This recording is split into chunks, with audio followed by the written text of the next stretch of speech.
जब भी रामायण की बात आती है तो हमें मर्यादा पुरुषोत्तम राम याद आते हैं, जो अपने पिता के वचन के लिए 14 वर्षों के वन को चले गए थे।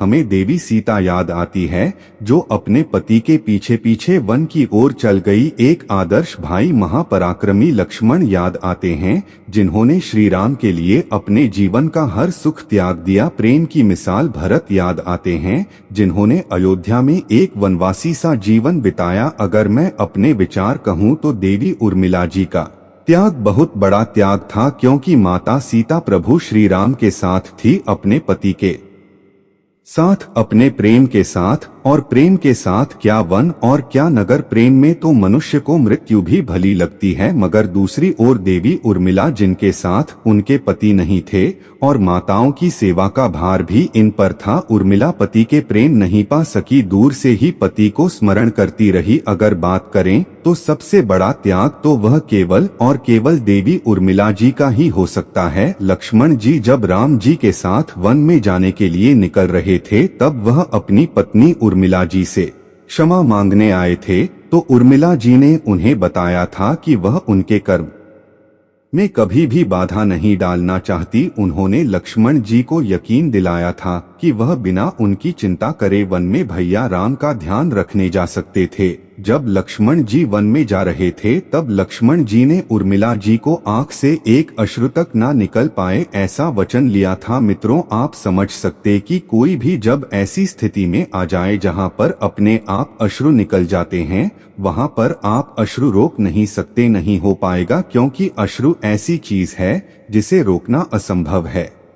आप क्रोध, काम, अहंकार जैसे तत्वों और भावनाओं पर विजय प्राप्त कर सकते हो, किंतु अश्रु रोकना असंभव है। लेकिन उस देवी ने रोका था, और तब तो राजा दशरथ की भी मृत्यु हुई थी, लेकिन उर्मिला जी ने एक आंसू तक नहीं निकाला था और साथ में निद्रा का त्याग किया था। धन्य है उर्मिला जी को, जिन्होंने 14 वर्ष अपने पति के बिना व्यतीत किए। वनवास से वापस आने के बाद सीता उर्मिला से रोते हुए गले मिलते हैं और कहती है कि हे सखी, तुम्हारे दुख का ज्ञान भला लक्ष्मण को क्या होगा। मैं समझ सकती हूँ, 14 वर्ष मैंने चाहे वनवास में ही गुजारे, किंतु तब भी मुझे मेरे पति का सानिध्य प्राप्त था, किंतु तुमने 14 वर्ष अपने पति की विरह में बिताए हैं, इसीलिए तुम्हारा त्याग मेरे त्याग से कहीं अधिक बड़ा है। श्री राम, लक्ष्मण और सीता के वनवास जाने के बाद भरत जी भी नंदगांव में अपनी कुटिया में 6 फीट गहरा गड्ढा खोदकर साधु भेष में निवास करते थे। शत्रुघ्न जी राजकाज देखते हुए सारी सूचनाएं भरत जी के पास ले जाकर देते